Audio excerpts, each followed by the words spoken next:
and you're not my brother. I'm not your brother? All the stuff we've been through? Rush Hour 1, Rush Hour 2? So show me your ass! Show your ass! Y'all some gay and I was on the list, but you know, being a comedian, you might not get to go up. It's not guaranteed. So I didn't get to go up that night, so I had to ride all the way home, and they was in the car. I thought you was a comedian. You know, God, you didn't go up and all this stuff, and I said, okay, one day I'm gonna go up, y'all gonna see. So now they ask me for money every day, and I said, I thought you was gonna pay me back. When you gonna pay me back? Many people say golf is a rich man's sport. And with Chris Tucker being wealthy himself, you'd expect him to be smooth on the course. But nope.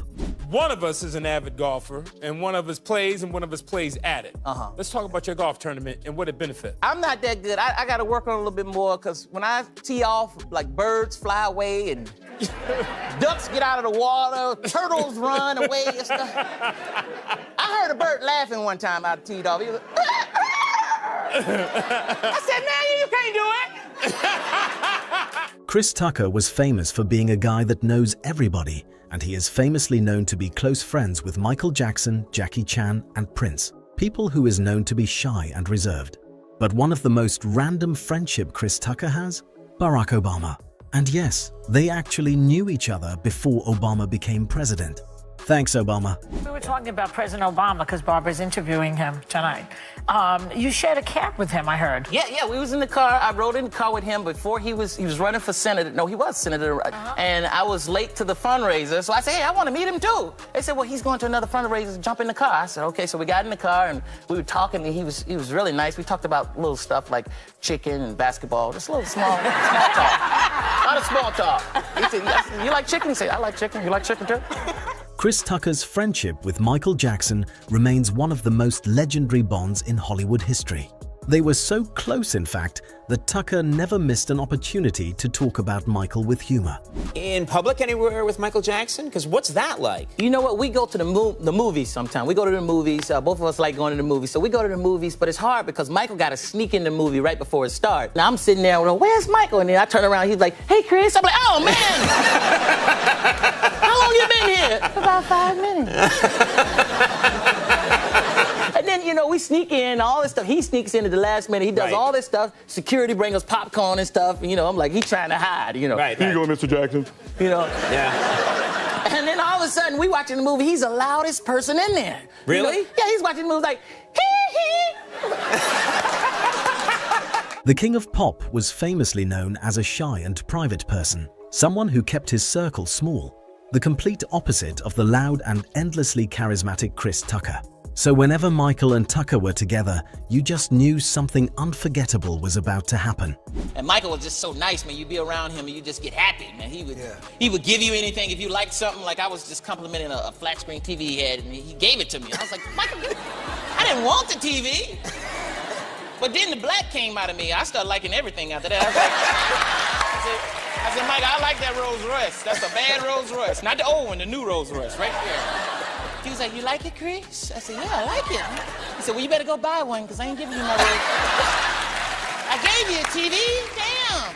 They were so close that Tucker was probably the only person in the world who could casually walk onto the stage during a Michael Jackson performance and not get tackled by a wall of security.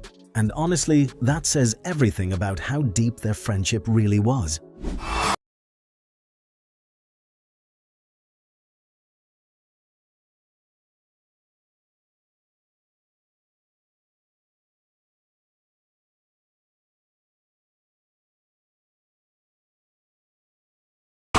Because how close they were, a lot of people assumed that Michael Jackson and Chris Tucker had been friends since before Michael became a global superstar. But that wasn't the case. Their friendship actually began around 2000 while Tucker was filming Rush Hour 2. Michael didn't really know Tucker personally until he saw the first Rush Hour. Meanwhile, Tucker had already been a massive MJ fan for years. In fact, he loved Michael so much that he pushed for multiple MJ references in the film, even performing a dance scene inspired by Michael himself. Michael reportedly loved the movie. And when he heard that Rush Hour 2 was filming nearby, he invited Tucker to come visit him. Michael was known for being shy and reserved, but around Tucker he would laugh openly. In interviews and private footage, you can see Michael visibly more relaxed when Chris is around. Being one of the King of Pop's favorite movies, the Rush Hour series was a worldwide phenomenon, the franchise that turned Chris Tucker into a global star. But filming with him, that was a different story. His personality and his lightning-fast wit made him a menace on set. Filming with Tucker wasn't easy, because trying not to laugh was nearly impossible. Here are some of his funniest clips from filming. So show your ass! Show your ass! Y'all some gay What's the name of it? Gefilte. Gefilte fish. Filk fish. Lots and bagels. That's my favorite. Man, this is cool, the Hung sending us to Hong Kong. What's that line? What's the name of this fish? Gefilte fish. Gefilte? Damn! He ain't gonna be in Rush Hour 3. What's the name of this stuff? Gefilte fish. Gefilte fish. Oh. Action! Oh, Yeah, good.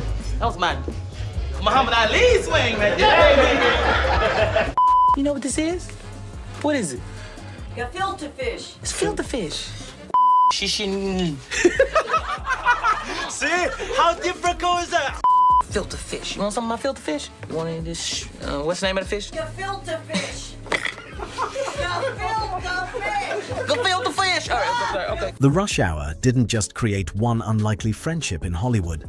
It also gave us the legendary bond between Chris Tucker and Jackie Chan. What started as an on-screen partnership quickly turned into a genuine off-screen friendship. Different cultures, different styles, but somehow perfect chemistry. And you can really see it in interviews, especially this one, where Tucker had just come back from China and couldn't stop talking about his experience with Jackie.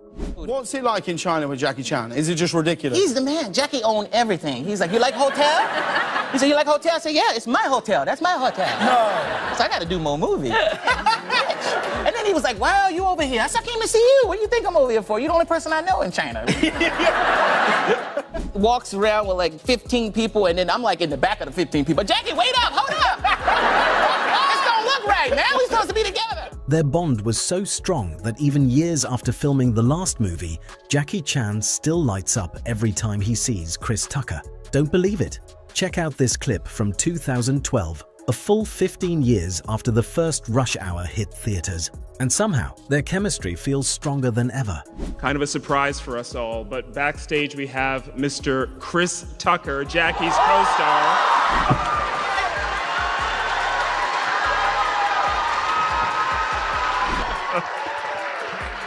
All right, you must have some stories about Jackie. Anything you want to tell us about working together? Oh, man. I didn't know if Jackie spoke English or not. And because he didn't say nothing to me the whole time, and we was meeting, and the whole meeting, Jackie didn't say nothing. He was just shaking his head and like this. And I was like, yeah, and I'm gonna do this. And I was talking, I'm gonna do this. And I think we should do this, and this. And Jackie was like, okay. So after the meeting, me and the director walked out. I said, it was Brad Ratner, the director. I said, do Jackie speak English, man? How we gonna do this movie? He didn't say one word to me. Do he like me? Do he want Wesley Snipes? What do he want, Eddie Murphy? Well, here's a crazy fact. While filming the Rush Hour movies, Jackie has said that Chris improvised a lot. The problem? Jackie didn't always understand what Tucker was saying, but he knew it was funny because the entire crew would burst out laughing. So sometimes Jackie would just laugh too, even before fully understanding the joke. Jackie also comes from Chinese cinema, where scenes are tightly choreographed and disciplined. But with Chris, it is pure chaos. Jackie once said that filming with Tucker was very hard, not because of the stunts, but because he couldn't stop laughing.